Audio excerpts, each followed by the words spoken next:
Hello, Bible readers. It's Monday, May 31st. We're reading from Ezekiel chapters 40 to 41, and then we're starting into 1 John through chapter 2, verse 17. But before we get to that, I didn't say anything about Jude, which we read the whole letter all in one day back on Friday.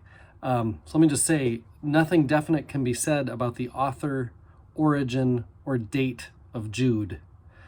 The author calls himself Jude, or Judas, brother of James. We think these are the brothers of Jesus, according to Matthew 13:55 and Mark chapter 6, verse 3. So is it really him, or written in a pseudonym? There are decent arguments on both sides, so that's why it's not first. Is the authorship of any letter really for certain? There are very few. Some of the Pauline letters are for sure Paul, written by the same person that we would call Paul, but beyond that, it gets kind of questionable. The audience is likely a group of Jewish Christian churches that Jude did not found himself. The occasion of the letter is that a group has come with doctrine. I mean, this is obvious if you read it. Somebody's come in with doctrine that is at odds with the apostolic tradition the church had begun with. The group, whoever this group or person is, has divided the church by rejecting its leadership, which is the best way to divide a church, to get it to question its leadership.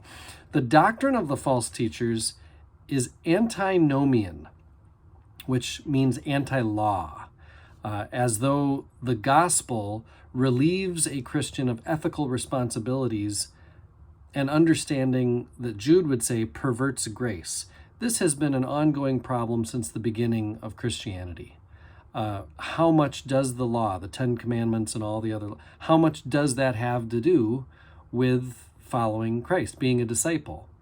What Jude would contend is that we are called to build each other up, not look out for ourselves. And so there is a measure of obedience to be had for the law and not be an antinomian.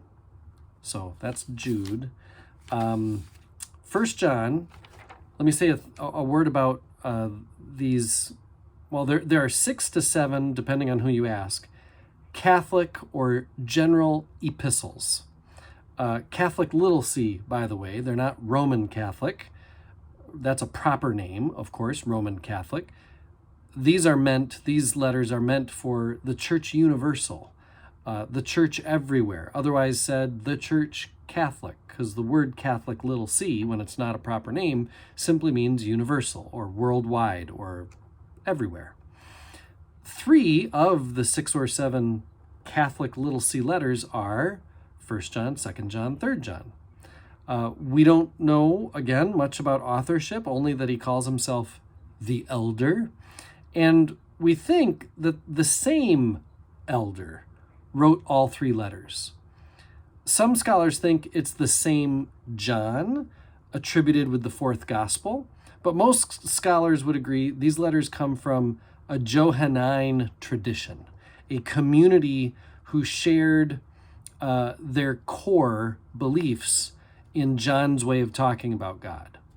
So not John in particular, perhaps, but the school of John, you could say. Even more debate comes about dating, like when was this written? Before the Gospel of John, say some.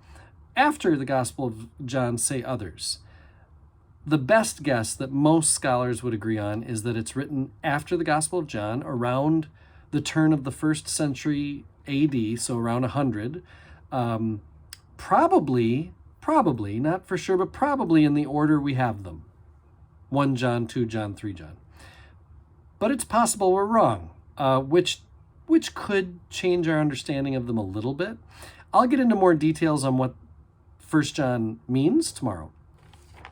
To say a word about Ezekiel chapter 40, we start the 4th and final vision of Ezekiel, where we see an all-new, thoroughly improved Israel.